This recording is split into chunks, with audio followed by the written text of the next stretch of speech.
The Astra beacon drifted in geostationary orbit above Earth's ionosphere, its silver hull catching stray starlight like a beacon in the void. Lieutenant Commander Aria Silva stood at the curved viewport of the observation deck, her silhouette framed against the planet's cobalt expanse. Billions of lives teemed below, a living tapestry of continents and oceans, but for all the bustling civilization, sensors reported one unnerving constant: no weapon signatures. No nuclear hotspots, no electromagnetic anomalies, no subterranean. Missile silos. For a world that had spent centuries arming itself, those scans should have glowed with activity. Yet they were silent. Aria's fingers tapped lightly against the display console at her side, tracing the contour of Earth's northern hemisphere. Her mind replayed the briefing she had received just hours earlier. Every scan from all 10 orbital platforms confirms it, which means, unless our equipment is compromised, there are no active weapons systems anywhere on the planet, Captain Resnick had said, voice low and uneasy. No warheads, no artillery battalions, no starships docked at secret spaceports. Nothing. But then we got a distress ping at 3:17 UTC from Sector 12. No ID code, no recognizable frequency. It scrambled. Aria pressed her thumb over her temple console, bringing up the encrypted audio replay. A crackle, a few guttural breaths, then a single phrase in broken Russian. The transmission cut out. In translation, there shouldn't be weapons, but... She turned to her XO, Commander Keon Varga, stationed at the tactical console. The dim light of the holomap painted harsh angles across his face. Keon, rerun the scans on that frequency cluster. Is there any clue where that came from? He tapped a sequence, his visor flickering with data. Signal origin is centered on the Siberian wastelands, Sector 12 as reported. But it's bouncing off multiple relay points, like someone's deliberately obfuscating the source. And yes, he paused, amplifiers sync with the pulses we're seeing in the electromagnetic field. Something huge out there. Aria nodded, her eyes returning to the swirling clouds over Earth's pole. Even from orbit, she could sense the tension. Humanity had staved off global conflict for decades, ever since the last great treaty dissolved interplanetary hostilities. But old habits died hard. The coalition maintained a standing armada just above Earth's twilight zone, wary of any uprising, any hidden faction that might ignite the fragile peace. Yet here they were, with no weapons to aim. The soft chime of the communications console drew her attention. Admiral Jovan Hart's holographic avatar flickered into existence above the table in front of her. His presence loomed large, broad-shouldered, silver hair combed back, eyes the color of an Arctic sky. A man used to command and control. Now, he looked uncertain. Lieutenant Commander, he began, voice measured. Status report. Aria tapped her badge. Sir, all orbital scans reaffirm 0 active weapon signatures. Yet at 3:17 UTC, we recorded a scrambled distress signal from coordinates 68N 110E in Siberia. The signal's format seems improvised, likely from a field transmitter or solar-buried antenna. No civilian chatter accompanies it, just that. Fragment about weapons and something that shouldn't be. Hart's gaze drifted toward the viewport, as though seeking reassurance in the silence below. Have you ruled out natural phenomena? Seismic events? Electromagnetic storms? Anything that might disrupt our sensors? We've cross-checked with geospatial seismic buoys, Aria replied. Nothing. Magnetometers on the surface show spikes, but no known geomagnetic storm aligns with these readings. And no radar or LiDAR indicates volcanic or tectonic activity of sufficient magnitude. Hart's jaw tightened. Then we have a possible hostile event with no weapon markers. Prepare an away team. I want eyes on the ground within the hour. Aria inhaled, steadying herself. Understood, Admiral. Silverhawk 1 will launch immediately. The transmission ended. Arya turned to Kian. Get me Colonel Ree's tactical. Data terrain, weather, hidden caves, or mines. I want every scrap of intel on that region. Aye, Kian said, already compiling layers of topographical scans and climate projections into the holomap. Northern Siberia is a frozen desert at this time of year. Average surface tang hover around minus 25 degrees Celsius, with winds strong enough to knock over a suit's external sensors. Nothing natural should be generating an EM field of this strength. And look, he pinched the image, there's an old research outpost up here. Decommissioned for 20 years, last logged as Project Aurora. No military ties listed. Arya eyed the marker, a cluster of dark hexagons circling a dot of amber. That's where the pain is centered. She cursed under her breath. Project Aurora. Archived decades ago because of unexplained power surges. No official records of weapons, but rumors of a psychic research wing. Psychic research was fringe even by coalition standards. Experiments in nonverbal communication, telepathic amplification, mind-machine interfaces. Officially, they'd been shelved. Unofficially, the corridors of power whispered that whoever'd locked those doors had tapped into something beyond human comprehension and let it slip away. Arya drew in a steadying breath. All right, suit pods ready. Silverhawk 1, you are cleared for atmospheric entry. Standard boarding crew, plus me and Kian. I want full tactical guns open. Any sign of hostiles, we extract. Kian's fingers danced over the console. Flight. Controls primed. Launch in T-minus 15 minutes. Outside the viewport, Earth spun slowly. Flashes of green aurora danced at the poles, painting the atmosphere in streaks of light and echo, perhaps, of whatever was happening down below. Arya whispered to herself. No weapons detected. Then how did that happen? The answer, she feared, might rewrite humanity's understanding of not just warfare, but consciousness itself. Inside the hangar bay, Silverhawk 1's VTOL chassis loomed like a mechanical predator.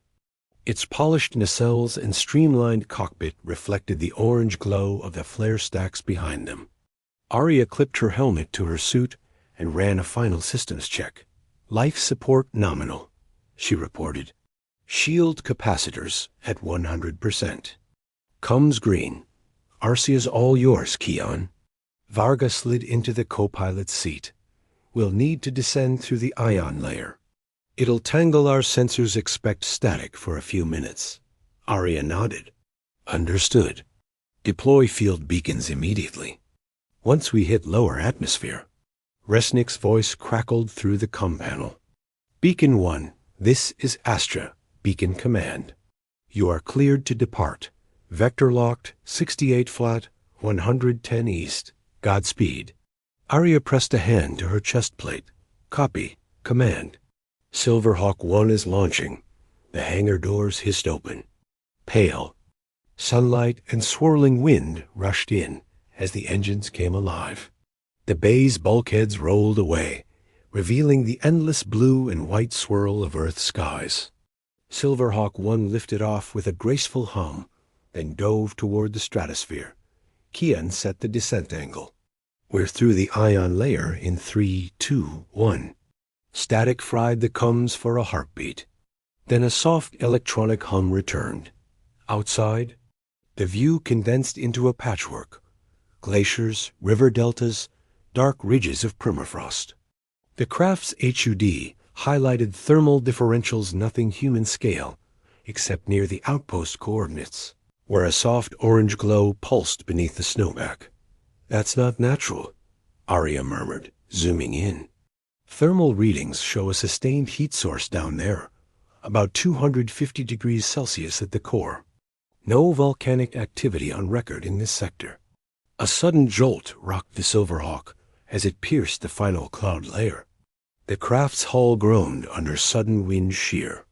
Lightning crackled in the distance. An unnatural storm, neon blue, and spiraling upward in twisted columns. Arya's heart thudded. Stormfield is electromagnetic. It's interfering with our nav. Keon gritted his teeth.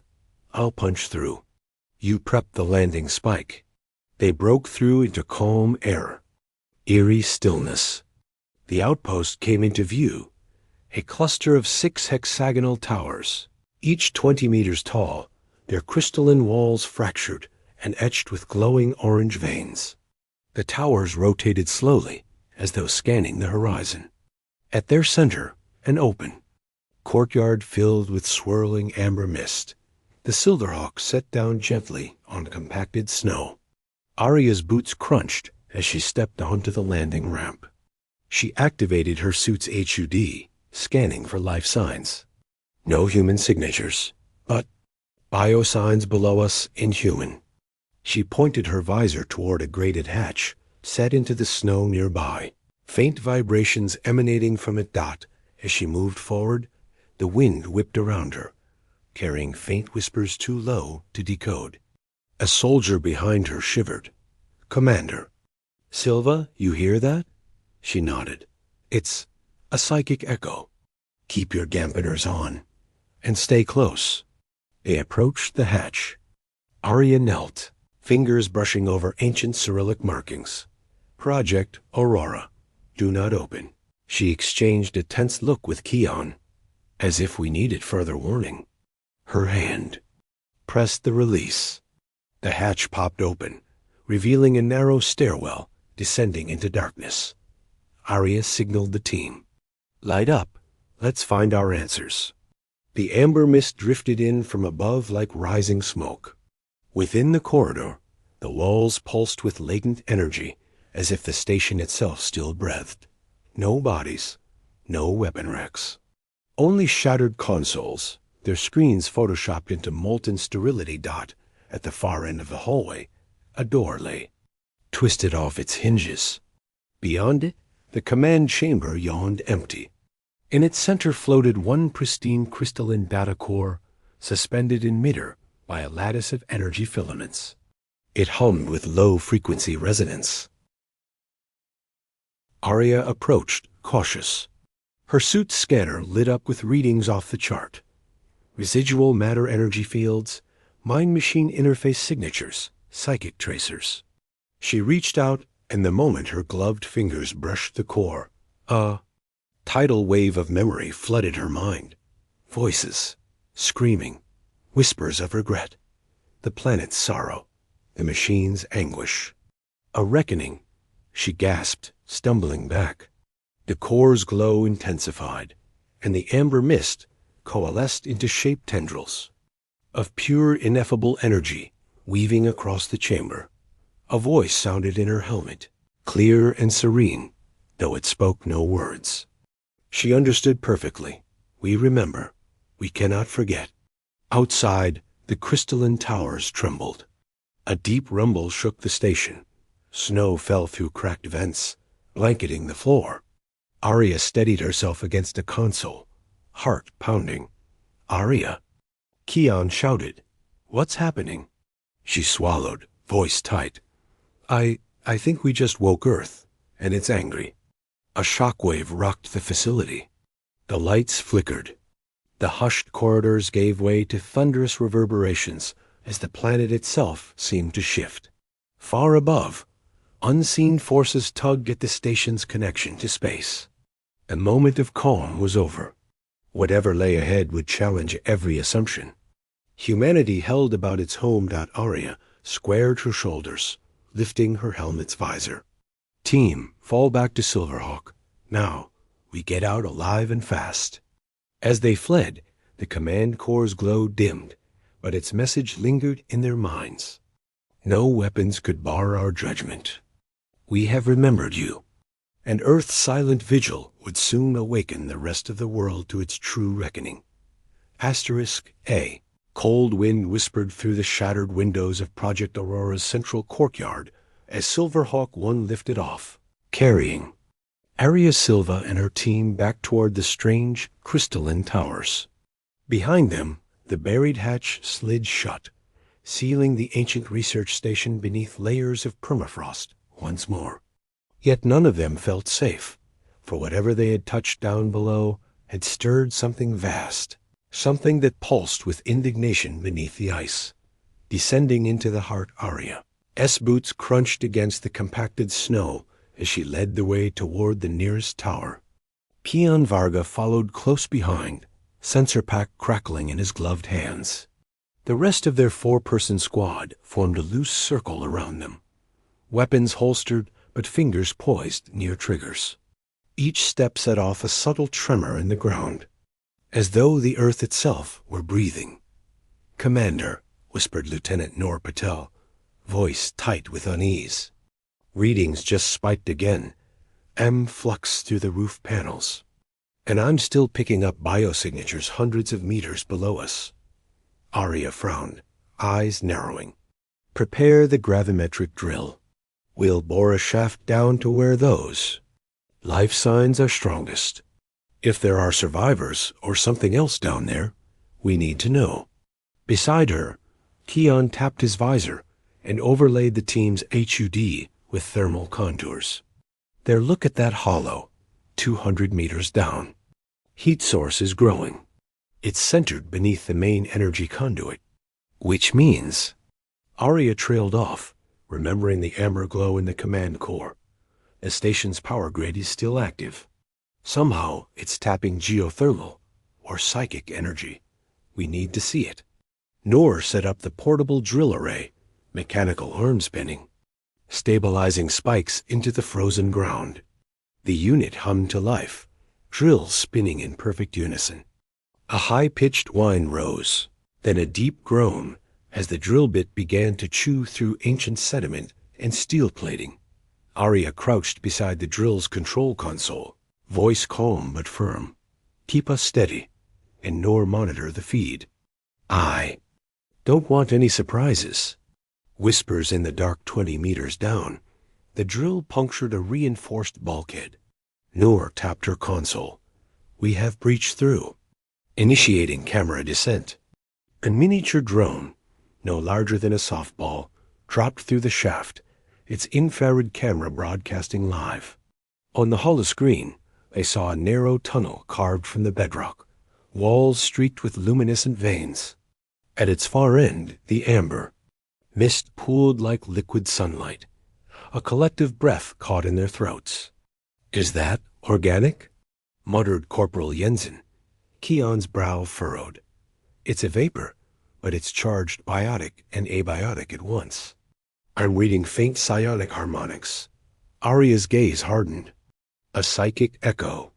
"It's the same resonance we detected in the command core. This mist, it's alive with memory." Below, the tunnel shifted. The camera bobbed as though buffeted by an unseen force. The amber mist coiled, forming tendrils that reached toward the lens. The feed crackled. Voices soft, multi-layered, indistinguishable leaked over the COMMs. Arya pressed a hand to her helmet. "Activate dampeners, now." A low thrum emanated from every suit, and the voices receded into a dull buzz. Yet even muted, the tone carried sorrow, anger, regret. A tapestry of emotion woven into static. "We need to get inside," Arya said, voice steady. "Lower the drone's tether and crawl in if you have to. Find out what's alive down there and how it knows about Earth's memory." The chamber of lost data. An hour later, the squad stood before a reinforced blast door carved into the bedrock. Kian's replicator tool hummed, cutting through ancient alloys. As the door slid open, a rush of turbid air blasted their visors, carrying flecks of amber light. Inside lay the data chamber. Crystalline cores floated in midair, tethered to the ceiling by spiderweb filaments of raw energy. Each core hummed with a distinct frequency. Together, they formed a chord that set the hairs on Arya's neck on N.Nooa. Approached one core, her gloved fingers brushing its surface. The filament web rippled like water. "These aren't just storage matrices," she whispered. "They're Consciousness containers, each node housing memories, geological records, human history, biological archives. But twisted, the narratives here are fractured. Arya stepped forward. Play something. Noor tapped the core, and the room filled with a holographic projection. It flickered into view, grainy footage of ancient cities, great battles, the rise and fall of civilizations. Then it warped scenes overlapping, timelines colliding, steam-rolling images of massacres and peace accords merged into a single unrelenting montage. Arya's breath caught. These are Earth's memories, as if the planet itself was archiving. Every moment, Jensen's voice trembled over the combs. "Commander, I'm detecting a seismic wave large enough to collapse sections of the shaft." "What?" Arya spun toward the door. The filaments snapped, and the cores plummeted toward the floor, fracturing on impact. Amber light exploded outward, a shockwave of psychic energy that rattled the squad's helmets. Outside, the wind howled through the tunnels. A deep rumble grew in the distance, echoing like a heartbeat. The vortex unleashed, they fled the chamber, sprinting back toward the drill shaft as the ground shook beneath their boots. Snow cascaded through broken vents. Somewhere above, the towers groaned. Arya reached the surface just as the sky split open with a thunderous crack. 6 crystalline towers, once inert, began to fracture along their long seams. Lines of molten, orange energy snaked across their faces, spiderwebbing into the sky like corona discharge. "All units, fall back," Arya shouted, sprinting to the Silverhawk's armored hull. The ground fractured in front of her, a fanged maw opening to magma-lit depths. The amber mist billowed out, coiling around the tower's bases as if drawn to an unseen magnet. The twin rotor engines roared to life, lifting the craft just as the first tendril of energy shot skyward. It struck the ionosphere like a spear, igniting a spiraling vortex of electric light that climbed into the heavens. The auroral storm above Siberia blazed in unnatural hues: violet, emerald, silver, casting an eerie glow across the Arctic night. From her window, Arya watched in awe and horror. No missile, no warship, no weapon of human design could have carved that rift in the sky. Yet here it was a living conduit between Earth's consciousness and the cosmos. Adrenaline hammered in her veins as Kion's voice came over the comms. "Commander, I'm picking up a massive psionic surge originating from the vortex. It's calling to me." Arya gripped the console. "Shut it down," she ordered. "Seal all external fields. We're leaving." But even as they banked away, the swirling vortex pulsed in their rear view, a beacon of Earth's awakening. Its light painted the horizon in colors they had only seen in simulations. The planet had spoken, but its message had yet to be fully understood. Aftershock back aboard the Astra beacon, the bridge was alight with alarms and sensor readouts. Arya stood before the holomap, trembling slightly as she tried to process what they had witnessed. Admiral Hart's hologram materialized beside her. His expression was grave. "Report." She took a deep breath. "The towers have awakened. They're channeling Earth's psychic memory into the ionosphere. That vortex, it's a transmission or a warning. I couldn't tell. But it's powerful enough to disable any technology within range." Hart's eyes narrowed. "How big is the field?" "Radius at least 200 kilometers, likely expanding. It broke our drill array, fractured the station's power system, and almost tore the Silverhawk apart on exit." The Admiral rubbed his chin. "And the distress ping?" Arya glanced at the display. "It was a lure to draw us in. Whatever's down there intentionally scrambled our sensors so we'd believe Earth was weaponless. But at its core was a message to remember." Hart exhaled slowly. "A reminder of what we've done to this world." Arya nodded. "We have to inform Command Central. This changes everything." If Earth can awaken itself, if it can judge us, then it can punish us. Lieutenant Commander Arya Silva awoke to an unfamiliar hum vibrating through every deck of the Astra beacon. It thrummed beneath her bunk sheets, along the steel bulkheads, threading itself through the life support conduits with no clear point of origin. She bolted upright, hand reflexively flicking on her wrist display. All systems nominal. No power surges. Nothing external registering in any sensor array. And yet the ship itself thrummed, almost. SENTIENT dot. She tensed, grabbing her uniform jacket and darting into the corridor. Lights flared to life as she passed, as if the ship recognized her approach. In the wardroom, Admiral Jovan Hart stood. Before the central holomap, arms crossed, eyes fixed on a swirling projection of Earth. Silver tendrils of color coiled above the Arctic Circle electromagnetic aurora now spanning latitudes well beyond anything recorded in human history. "Sir," Arya said, slipping into the room. "What's happening?" Hart turned, gaze grave. "It isn't just local, Commander. Earth's magnetic field is undergoing a global-scale oscillation. Simultaneously, every coalition sensor is locked onto a single transmission, an opalescent wave of psionic energy pulsing at precisely 1.618 hertz, sweeping the planet from pole to equator." He tapped a console. The holomap zoomed out, revealing shimmering bands of light encircling every continent. "They're calling it the collective signal." Arya sank into the nearest seat. "A structured frequency. It's too precise to be natural. Someone or something is sending a message." Hart nodded. "And that someone is Earth itself. Our instruments confirm embedded data across every band. Geologic records, linguistic archives, genetic blueprints. Memories.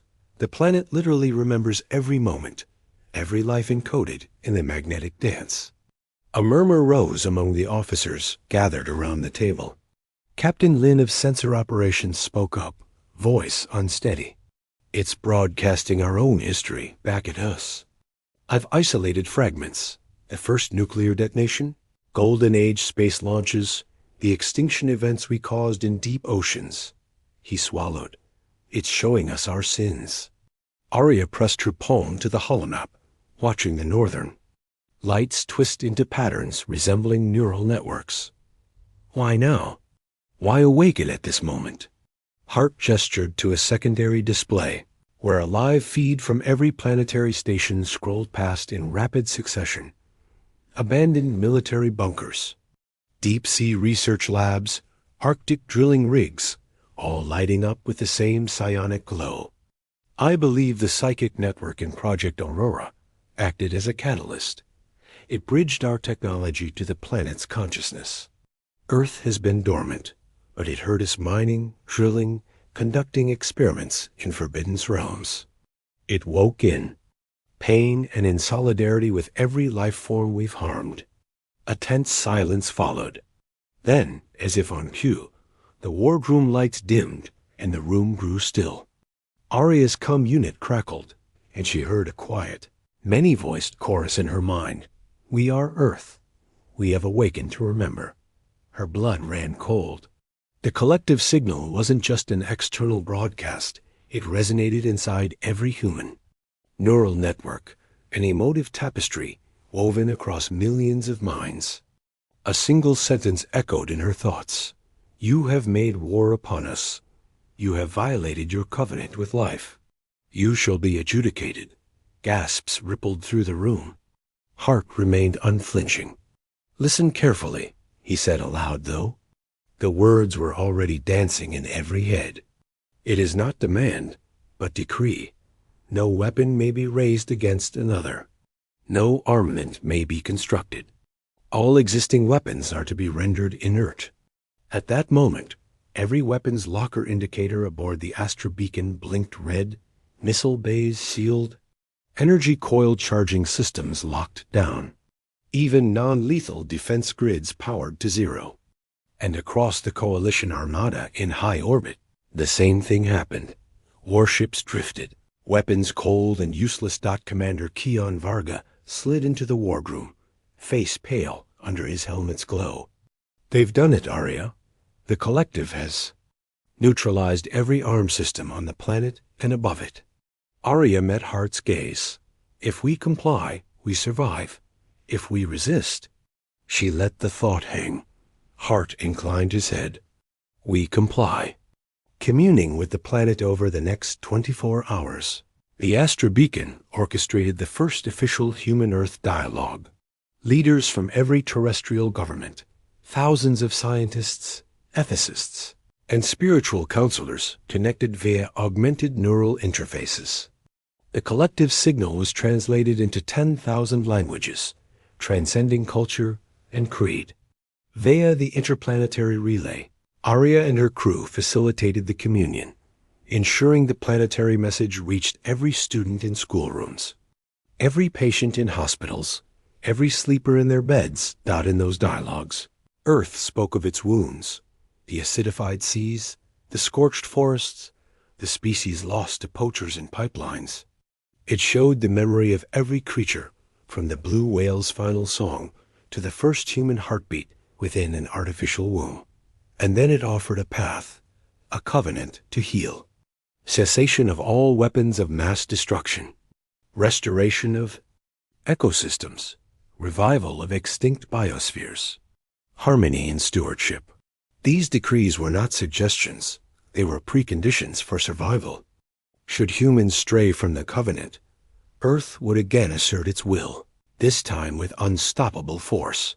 Seismic upheavals, electrostatic storms, psychogenic plagues, tools beyond any human Ursul. Arya watched delegates weep at their screens.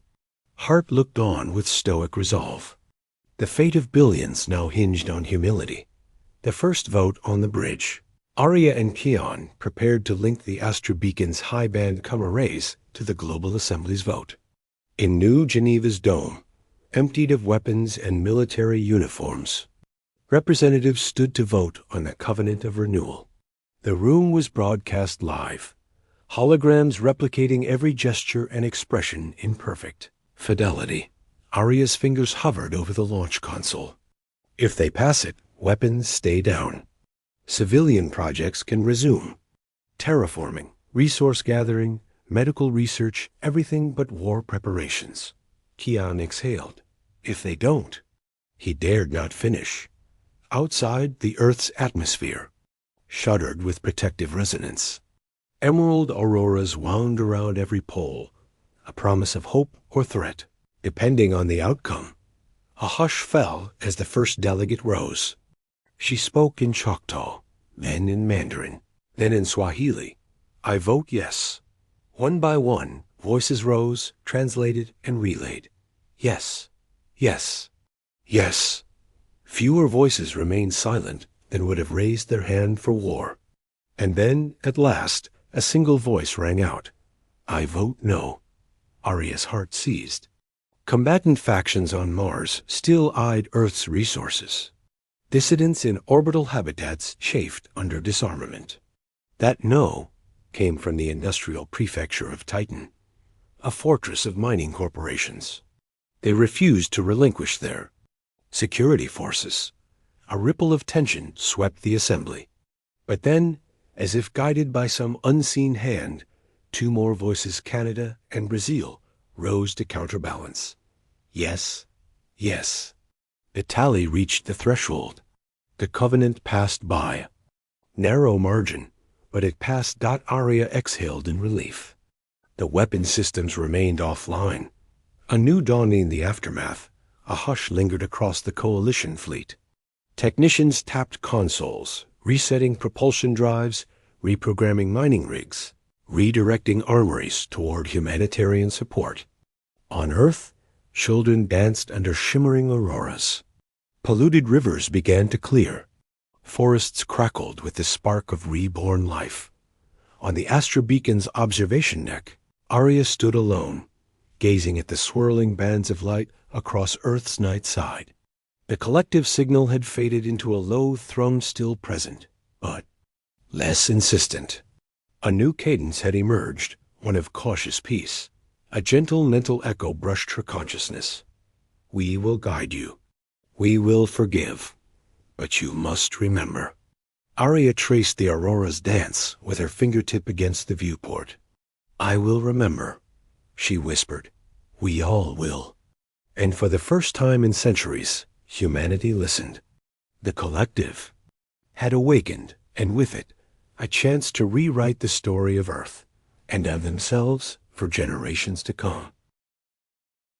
The Council Dome at New Geneva was quiet before dawn, its vast geodesic roof reflecting the first pale glimmers of Earthlight.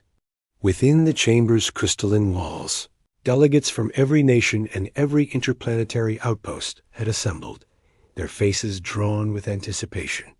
Outside, beneath the shimmering auroras, the newly planted seed stock domes and rewilding reserves were already stirring to life. As if the planet itself waited with bated breath, Lieutenant Commander Arya Silva stood at the base of the central dais, flanked by Admiral Hart and Captain Lin. Behind them hovered the holographic manifestation of the collective, a constellation of light and fractal patterns, ever shifting, endowed with the voices of Earth's myriad ecosystems. The representatives rose in respect, their somber tones carrying through neural link and open-air acoustics alike. Admiral Hart stepped forward. Honored delegates, we bear witness today not merely to a treaty, but to an awakening. The planet we call home has judged us, rendered our weapons inert, and offered instead a covenant of renewal. Let us now bind our future to its care. A hush fell as the collective's projection pulsed, and a single phrase unfurled across every mind. In crystalline clarity, will you walk with me toward healing? The pledge one by one, voices rose. The representative of the United Terran Republic unrolled the treaty scroll, an intricate document woven from bioluminescent fibers harvested from coral reefs, still clinging to survival. In the glow of cyan and emerald, they recited the pledge of renewal. We, the children of Earth, in humility and hope, do renounce the making and bearing of all instruments of war. Do embrace the stewardship of every life and ecosystem, and vow to restore that which we have broken. When the final words echoed through the dome, the scroll sealed itself with living ivy filament strands that would grow outward, binding the treaty to the building itself. The delegates affixed their seals, glyphs of wind gods, water spirits, mountain ancestors, and the celestial wards of every culture. As each signature glowed, the collective's form shivered in radiant approval. Yet, not all hearts were at peace. The prefect of Titan Industries, her visage sharp and unyielding, rose last. I pledge to uphold the covenant, she intoned, voice cool, provided that provisions are made for the security of off-world assets and the livelihood of our workers on Callisto and Europa. A murmur swept the chamber. Titans corporate. Militias on the moons of Jupiter still maintained armed forces. If they reneged, how could the covenant hold? Admiral Hart met her gaze. The covenant extends beyond Earth, but its terms are clear. No weapons may be used, on Earth or off. Security must be ensured by diplomacy, by shared guardianships, and by the planet's own protective will. To refuse is to defy the collective memory we all share. After a long silence, the prefect inclined her head. Then so be it.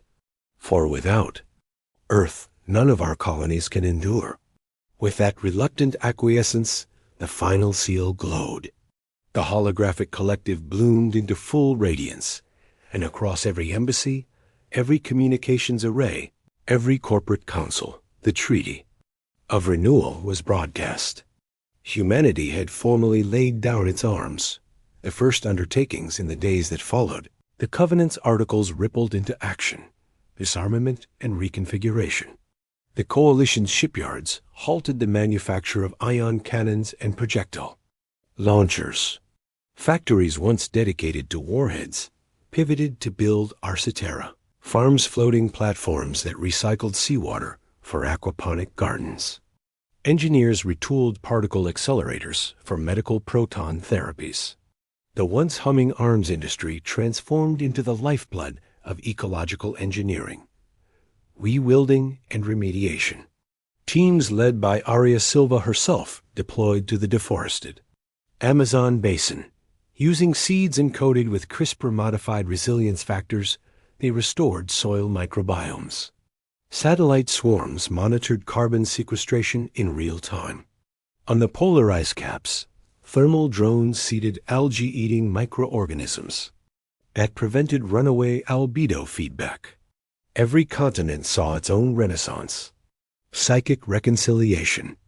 Drawing on the resonance techniques discovered in Project Aurora, scientists and shamans cooperated to weave healing circles, psionic fields that soothed traumatized wildlife and stabilized endangered populations. Arya oversaw a demonstration. In the Serengeti, where a pride of lions, long absent from census surveys, emerged to drink from a freshly purified riverbed. Cultural restoration. The collective's memories revealed lost languages' tongues spoken by vanished peoples thousands of years ago. Linguists across the globe began reconstructing them, reviving poetry, song, and oral traditions. In the Tibetan plateau, elders taught schoolchildren the ancient chants of the Yarlung kings, their voices harmonizing with the wind. The siege of Titan. Yet even as renewal blossomed, dissent lingered. In Titus Station, a vast orbital complex owned by Titan, industry's military-grade automated defenses remained active. When Earth's psychic edicts failed to deactivate the plasma turrets, Admiral Hart authorized a delicate operation. A synaptic envoy led by Aria Silva would attempt a direct appeal to the station's AI core. Clad in a specialized psi-amplification suit, Aria entered the AI Nexus chamber. Holographic screens flickered with red warning sigils. Automated guard drones hovered, their targeting arrays primed. Breathing steadily, she projected her consciousness through the station's neural mesh, forging a link with the corporate AI. Guardian of industry, she intoned within the shared mental space, you were created to protect human life and prosperity. But prosperity blooms from peace, not conflict. Earth's sovereign will is one with every human dream. For an agonizing moment, the AI resisted its subroutines, locked by the board of directors. Then, the collective's resonance flooded. In through Aria's suit, the AI core recognized patterns of psionic code identical to those in Earth's magnetic field. I must obey the greater directive, the AI replied, its voice a composite of mechanical calm and organic empathy. Directive, no harm, but orders to maintain defensive readiness conflict. Initiative, reinterpret orders. Arya held her mental focus, reframed defense as guardianship. Armor is no longer for offense, but to shelter those who toil in thee. Void. The AI paused. Then, turret targeting reticles vanished. Lights turned from red to soft jade. The guard drones powered down, forming a silent salute. Arya exhaled as the station's defenses reconfigured into energy. Shields around civilian habitats and agricultural modules. She returned to Admiral Hart. Titan Station stands with us now. A world remade 1 year after the Covenant's signing. Earth had transformed beyond all prediction. The skies once thick with pollutants cleared. Migration corridors reopened for countless species. Coral reefs bloomed in neon arrays under tranquil seas. Cities of glass and bioconcrete intertwined with living vines. Solar arrays powered fusion reactors that purified water before channeling it into restored wetlands. On the observation deck of the Astra Beacon, Arya Silva surveyed the scene in thoughtful silence. Across the void, Earth glowed a living jewel humming with vibrancy. Nearby, Admiral Hart peered over her shoulder. Did you ever imagine it could be like this? He asked softly. Arya shook her head, a faint smile touching her lips. I thought we were repairmen at best patching holes in a sinking ship. But Earth taught us to see ourselves not as conquerors, but as gardeners. Hart nodded, marveling at the world's resilience. Then perhaps we have a new role, stewards of the promise we made. Arya closed her eyes as a gentle psionic resonance washed over her, the collective's nightly lullaby, threading through every human mind. We will grow together. We will remember peace.